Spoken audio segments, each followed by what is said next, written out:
Ma o tō tau o te hana o te ehua, tau tini e iwa hanere, e iwa unho ue tahi. E ua tau tini e iwa, i whatu iwa i awe ia ia me tau tuna te a. O ia hoi o na haiku a titi me a, ka mi a tahi ai utu, te tua noi, tō awe au tō teini. E vai nei o tō tēnei hamani, e tō uha ake kai. I koiti a mai e Mikael Kok, te hua tautini e iwa hanere, e wao no ue fitu, me i o Gilmore Pei o mihena wā. Te nui tino tēnei tau haake kai, e ko anai te nui ia o te tau enatanu te tau, mea ai vai nei te pito tau haake kai o tō tēnei hamani, a e hei me te tau to iki hō. Te a waipukiki, e hakatutia i no te ao pere me ia u whanautia o mo te whenua e puana te enatai te tau i no te a whenua. O i aho i te vai e pukiki i te keke.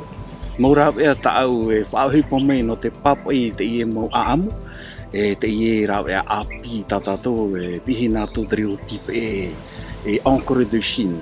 E o nene pro tawhiwhiri wau, no te mea e te imo aamu ere ta aamu mi tatato aamu une e teitine me pāriri whiruri me te e titauhia e whawha me te e taio me te tatara me mau jawa e nene tā me te na whe papai. Alors pour illustrer ces légendes, j'ai essentiellement utilisé des feutres fins de type Rotring. C'est une technique qui me plaît énormément, qui prend beaucoup de temps au niveau des ombrages et de la texture. C'est une technique que j'apprécie. Je ne peux pas dire que techniquement j'ai eu des difficultés.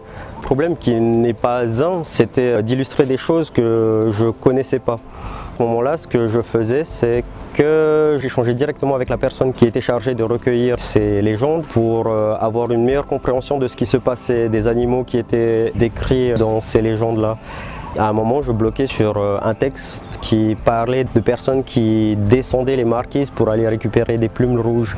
Cette partie-là me paraissait un peu incohérente avec des recherches que j'ai faites avec la personne qui recueillait ces textes. Ça a permis de débloquer quelque chose qui a facilité en fait la production des dessins.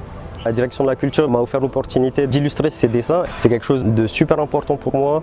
Quelque part, c'est un endroit où je vais pouvoir puiser pour ensuite créer pas uniquement des dessins, mais aussi des sculptures. En Polynésie, on a un patrimoine culturel super riche, que ce soit le patrimoine oral, la faune, la flore. En tant que Polynésien, on se doit en fait de puiser être conscient et de puiser dans ce patrimoine-là afin de créer.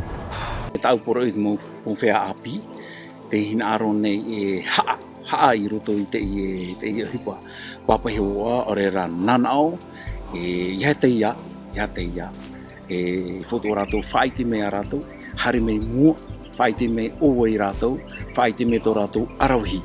E oi nei te ao tau ne tui to te ua tama me te to tātou tau mutu e nāta. O ia hoi nā te eo e awe te tau haake kai e haka I te ia te mea me o to o e te hatumu e nā.